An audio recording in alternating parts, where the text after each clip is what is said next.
दोस्तों साल 2023 की शुरुआत पाकिस्तान, तुर्की और अदानी इन तीनों के लिए ही बहुत बुरी रही और इन्होंने अपने अब तक के सबसे बुरे सपनों को सच होते देख लिया। जहां पाकिस्तान के खजाने में पैसे नहीं बचे, वहीं तुर्की में करीब 30,000 लोग भूकंप में मारे गए और इस साल की शुरुआत में ही हिंडनबर्ग की रिपोर्ट ने अडानी को कहां से कहां लाकर पटक दिया, ये तो आप सभी जानते हैं। लेकिन दोस्तों आज जो अडानी के साथ हुआ है, ऐसा नहीं कि वो पहले किसी और के साथ नहीं हुआ, क्योंकि 40 साल पहले देश के सबसे बड़े बिजनेसमैन धीरूभाई अंबानी भी कुछ ऐसी ही सिचुएशन से गुजर चुके हैं। तो आखिर ऐसा क्या हुआ था जिसने धीरूभाई को भी अडानी जैसी सिचुएशन में पहुंचा दिया था? क्या थी पूरी कहानी? आइए मिलकर जानते हैं आज की हमारी इस वीडियो में। लेकिन दोस्तों वीडियो शुरू होने से पहले अगर आप चैनल पर नए हैं या फिर आपने अभी तक चैनल को सब्सक्राइब नहीं किया है तो चैनल को सब्सक्राइब करना और बेल आइकन दबाना न भूलें, ताकि हमारी कोई भी वीडियो आपसे मिस न होने पाए। तो शुरुआत से शुरू करें तो बात नवंबर 1977 की, जब धीरूभाई अंबानी ने अपनी कंपनी रिलायंस के शेयर मार्केट में रजिस्टर करने का फैसला लिया। और दोस्तों ये मूव उस वक्त इतना कॉमन नहीं था, क्योंकि ज्यादातर लोगों को शेयर ट्रेडिंग के बारे में कुछ पता ही नहीं था। उस वक्त रिलायंस ने 10 रुपए प्रति शेयर की दर से करीब 28 लाख इक्विटी शेयर जारी किए। अब दोस्तों ये तो हुई आम बोलचाल की भाषा। आइए अब समझते हैं कि टेक्निकली ये सब हुआ कैसे। तो दोस्तों बीते दिनों आपने भी आईपीओ का नाम खूब सुना होगा। आपको बता दें कि किसी भी कंपनी के शेयर को बेचने की शुरुआत इनिशियल पब्लिक ऑफरिंग यानी कि आईपीओ से ही होती है। इसीलिए कंपनीज अपने शेयर्स मार्केट में उतारने के लिए उसका आईपीओ लॉन्च करती है और ऐसा ही धीरूभाई अंबानी ने भी किया था। और आईपीओ जारी होते ही रिलायंस के शेयर्स ने भी धमाल मचा दिया। अब दोस्तों ये धमाल कुछ ऐसा था जिस पर शेयर बाजार के किसी भी शख्स को भरोसा नहीं हो रहा था। और तो और धीरूभाई को खुद भी अपनी कंपनी के शेयर्स में लोगों की इतनी दिलचस्पी देखकर यकीन नहीं हुआ, लेकिन इससे उनका इरादा और ज्यादा मजबूत हो गया। जल्द ही अंबानी शेयर बाजार की बारीकियों को समझ गए और उन्हें पता चल गया कि शेयर बाजार में कंपनीज और ब्रोकर्स ही खेल करते थे। देखते ही देखते सिर्फ 1 साल पहले लॉन्च हुए आईपीओ वाली कंपनी के शेयर्स में सीधे 5 गुना से ज्यादा का उछाल आ गया और 1 साल बाद 1978 में रिलायंस कंपनी के शेयर्स की कीमत बढ़कर 50 रुपए हो गई। और दोस्तों फिर तो बस इन शेयर्स की कीमत बेलगाम घोड़े की तरह बढ़ती रही। जहां 1980 में एक शेयर की कीमत 104 रुपए, तो वहीं 1982 आते आते ये शेयर 18 गुना बढ़कर 186 रुपए की कीमत पर पहुंच गए, जिस पर भी यकीन कर पाना उसी तरह से मुश्किल था जैसे पिछले 1-2 सालों में अडानी के शेयर्स की बढ़ती कीमतों पर किसी को यकीन नहीं हुआ। अब दोस्तों उस दौर में शेयर्स की इस बेतहाशा वृद्धि पर भी यकीन कर पाना मुश्किल था, बिल्कुल वैसे ही जैसे पिछले 2 सालों में अडानी के शेयर्स की बढ़ती कीमतों पर किसी को यकीन नहीं होता कि ये जादू हुआ तो हुआ कैसे। अब दोस्तों ये वो दौर था जब अंबानी भी देश और दुनिया के शेयर दलालों की नजरों में खटकने लगे, माने कि बिल्कुल वैसे ही जैसे आज अडानी पर लोगों की नजर है। लेकिन फिर कुछ ऐसा हुआ जिसके बाद अंबानी मानो पूरे शेयर बाजार के मसीहा बन गए। अब इसे समझने के लिए आप ये समझिए कि शेयर बाजार के भी कई टर्म्स होते हैं जिनका इस्तेमाल बड़े दलाल खूब करते हैं। अब इनमें भी 2 टर्म्स बहुत खास है। पहला है बेयर यानी कि भालू और दूसरा है बुल यानी कि बैर। अब दोस्तों शेयर मार्केट में बेयर यानी कि भालू उन इन्वेस्टर्स को कहा जाता है जो शेयरों की कीमत गिराकर उसे दोबारा खरीदने से मुनाफा कमाते हैं और इन्हें अंग्रेजी में बेयर यानी कि भालू कहा जाता है। वहीं शेयर मार्केट में बुल यानी कि बैल वो लोग होते हैं जो शेयर खरीदकर उनके दाम बढ़ाते हैं और फिर उन्हें ऊंची कीमत पर बेचकर मुनाफा कमाते हैं और इन्हें ही अंग्रेजी में बुल यानी कि बैल कहा जाता है। अब लौटते हैं अपनी कहानी पर। साल चल रहा था 1982। इस वक्त तक रिलायंस कंपनी के साथ 24 लाख से भी ज्यादा इन्वेस्टर्स जुड़ चुके हैं और रिलायंस ने अपने इन्हीं इन्वेस्टर से पैसे उधार लेने के लिए कंपनी के कुछ डिबेंचर्स जारी किए। अब दोस्तों आप पूछेंगे कि ये क्या बला है, तो बता दें कि डिबेंचर्स कंपनी के लिए लोन के जरिए कैपिटल जुटाने का तरीका है। डिबेंचर्स खरीदने वालों को कर्ज देने के बदले उनके पैसे पर एक फिक्स्ड इंटरेस्ट रेट मिलता है और इस तरह बिजनेस बढ़ने से रिलायंस के शेयर्स का प्राइस जितना बढ़ता उन इन्वेस्टर से लिया उनका कर्जा उतना ही कम होता जाता। धीरूभाई अंबानी को भी उम्मीद थी कि अगले कुछ सालों तक उनके शेयर्स इसी तरह बढ़ते रहेंगे। लेकिन तभी कोलकाता में बैठे बियर यानी कि शेयर बाजार के कुछ दलालों ने रिलायंस के शेयर्स को गिराने का फैसला लिया और उन्हें ऐसा करने में कोई प्रॉब्लम भी नहीं। तारीख थी 18 मार्च 1982। किसी को भी आइडिया नहीं था कि क्यों अचानक से रिलायंस के शेयर्स की कीमत गिरने लगी, लेकिन ये सब कुछ शेयर बाजार के दलालों की पहले से ही बनाई गई प्लानिंग की वजह से।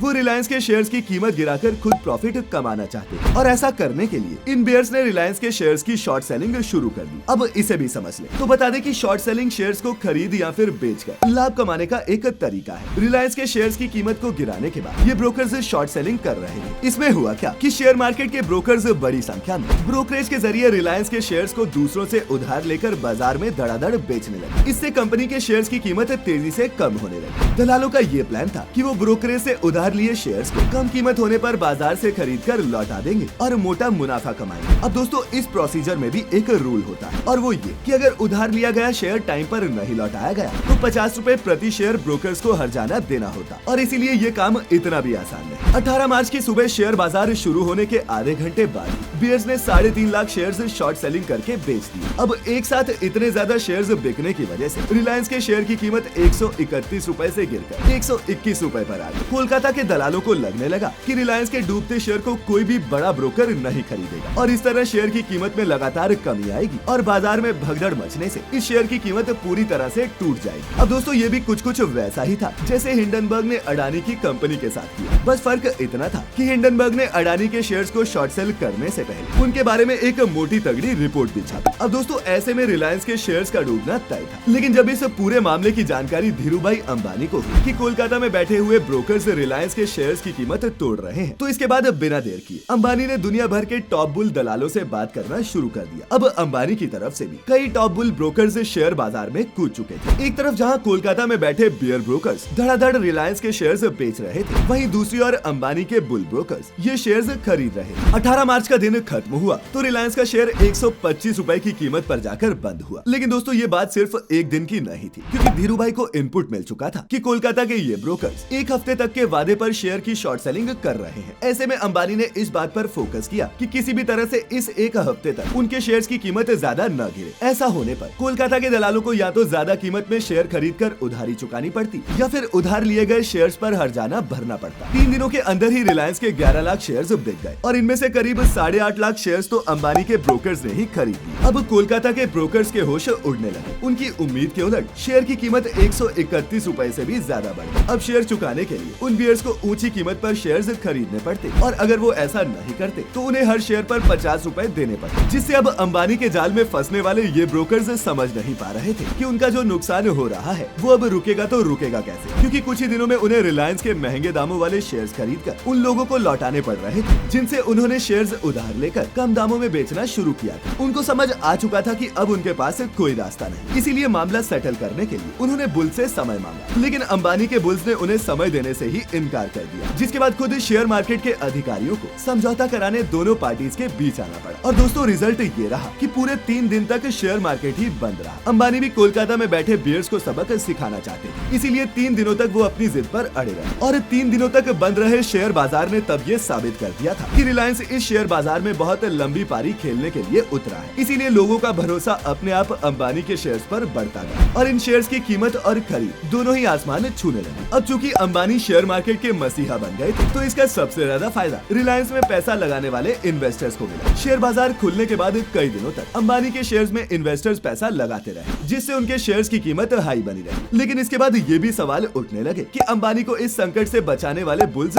थे कौन। बाद में इस सवाल का जवाब संसद में उस वक्त के वित्त मंत्री प्रणब मुखर्जी ने दिया था कि 1982 से 1983 के बीच एक एनआरआई ने अपने नाम का खुलासा किए बिना अंबानी के शेयर्स में 22 करोड़ रुपए इन्वेस्ट किए और दोस्तों ये उस वक्त के हिसाब से काफी बड़ी रकम थी। कुछ दिनों बाद पता चल गया कि पिकासो और लोटा नाम की कंपनियों के जरिए ये पैसा इन्वेस्ट किया गया था और इन कंपनीज का मालिक कोई शाह नाम का व्यक्ति था। अब ये शाह कौन था ये तो पता नहीं चल पाया, लेकिन बाद में आरबीआई ने अपनी जांच में रिलायंस को क्लीन चिट दी और दोस्तों उसी क्लीन चिट की बदौलत आज भी रिलायंस के शेयर्स की शॉर्ट सेलिंग से लोग बचते हैं। अब अडानी साहब के शेयर्स भी इसी शॉर्ट सेलिंग के चलते आसमान से सीधा जमीन पर आ गिरे हैं। खैर आपको क्या लगता है, क्या अडानी भी अंबानी जैसी वापसी कर पाएंगे या नहीं? अपनी राय नीचे कमेंट्स में लिखकर जरूर बताएं। और आज की ये वीडियो अच्छी लगी हो और इससे आपको सीखने को कुछ मिला हो तो इसे अपने दोस्तों रिश्तेदारों के साथ भी शेयर जरूर करें। ऐसी सभी वीडियोस देखते रहने के लिए चैनल को सब्सक्राइब करना हरगिज न भूलें। तो फिर मिलेंगे किसी ऐसी ही इंटरेस्टिंग वीडियो में, तब तक के लिए आपका बहुत बहुत शुक्रिया।